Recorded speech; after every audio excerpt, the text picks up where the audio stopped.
السلام عليكم ورحمة الله وبركاته. حامدا ومصليا أما بعد، فقد قال الله تبارك وتعالى في كتابه المجيد والفرقان الحميد: أعوذ بالله من الشيطان الرجيم، بسم الله الرحمن الرحيم. إن الذين آمنوا وعملوا الصالحات كانت لهم جنات الفردوس نزلا. رب اشرح لي صدري ويسر لي أمري واحلل عقدة من لساني يفقهوا قولي. رب زدني علما. سبحانك لا علم لنا إلا ما علمتنا إنك أنت العليم الحكيم. اللهم آت نفسي تقواها وزكها أنت خير من زكاها أنت وليها ومولاها. اللہ کے فضل اور اس کی توفیق اور اس کی رحمت اور اس کی نوازش سے، اس کے کرم سے قبر سے حشر تک جو یہ کورس چل رہا ہے، آج اس کا درس نمبر 18 پیش خدمت ہے۔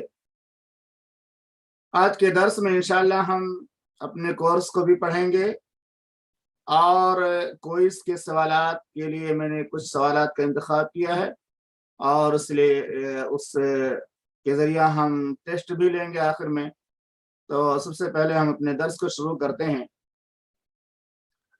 یہ درس جو درس نمبر 18 ہے، اس کا سوال نمبر 1 ہو چکا ہے، لیکن ہم اس کو دوبارہ ریپیٹ کرتے ہیں۔ پہلا سوال ہے اس درس سے متعلق: اللہ کے سائے سے کیا مراد ہے؟ آپ لوگوں نے شاید اس سے پہلے بھی اس کو سمجھا ہوگا، لیکن آج میں اس سوال کو دوبارہ دہراتا ہوں۔ اللہ کے سائے سے کیا مراد ہے؟ کیونکہ بہت ساری روایتوں میں حدیث کے اندر الفاظ موجود ہیں: سبعۃ یظلھم اللہ فی ظلہ یوم لا ظل الا ظلہ۔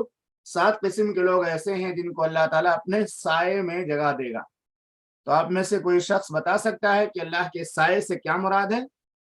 کہ اللہ رب العالمین اپنے سائے میں جگہ دے گا، تو اپنے سائے میں سے جگہ دینے سے کیا مراد ہے؟ اللہ کا سایہ مراد ہے، یا اللہ کی جنت کا سایہ مراد ہے، یا اللہ کے عرش کا سایہ مراد ہے، یا حاملین عرش فرشتوں کے پروں کا سایہ مراد ہے؟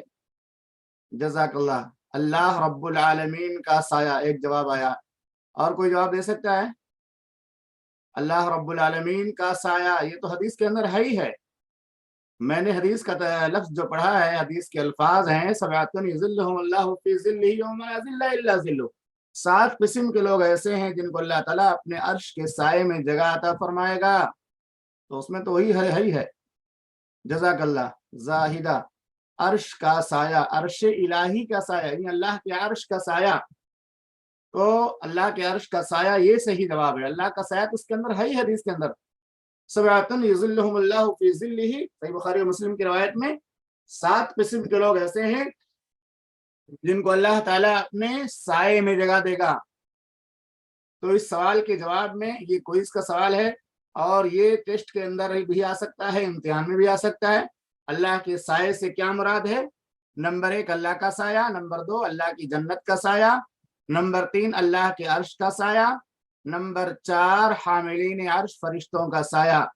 اس کا جواب، جو صحیح جواب ہے، وہ ہے اللہ کے عرش کا سایہ۔ المراد بالظل فی الحدیث هو ظل عرش الرحمن تبارک و تعالی۔ حدیث کے اندر جو سایہ کا لفظ موجود ہے، سایہ سے مراد اللہ تعالیٰ کے رحمان کے عرش کا سایہ مراد ہے۔ جیسا کہ ایک روایت ہے سلمان فارسی رضی اللہ تعالیٰ عنہ سے مروی ہے، اور اس کے اندر یہ الفاظ ہیں: سبعۃ یظلھم اللہ فی ظل عرشہ۔ 7 قسم کے لوگ ایسے ہیں جن کو اللہ تعالیٰ اپنے عرش کے سائے میں جگہ عطا فرمائے گا۔ صحیح الجامع میں روایت مکمل طور سے ان الفاظ کے ساتھ موجود ہے: من انذر معسرا او وضع له اظلہ اللہ یوم القیامہ تحت ظل عرشہ یوم لا ظل الا ظلہ۔ جس نے کسی تنگ دست کو مہلت دیا یا اس کے قرض کو معاف کر دیا، تو ایسے شخص کو بھی اللہ تعالیٰ اپنے عرش کے سائے میں جگہ دے گا۔ دوسرا سوال بھی اس سے پہلے والے درس میں کل ہو چکا ہے۔ دوسرا سوال یہ ہے کہ قیامت کے دن اللہ رب العالمین کا عرش کہاں پر ہوگا؟ قیامت کے دن اللہ تعالیٰ کا عرش کہاں پہ ہوگا؟ اس میں بھی 4 آپشن دیے گئے ہیں: مکہ و مدینہ کے درمیان، صفا و مروہ کے درمیان، میدان عرفات میں، یا میدان محشر میں۔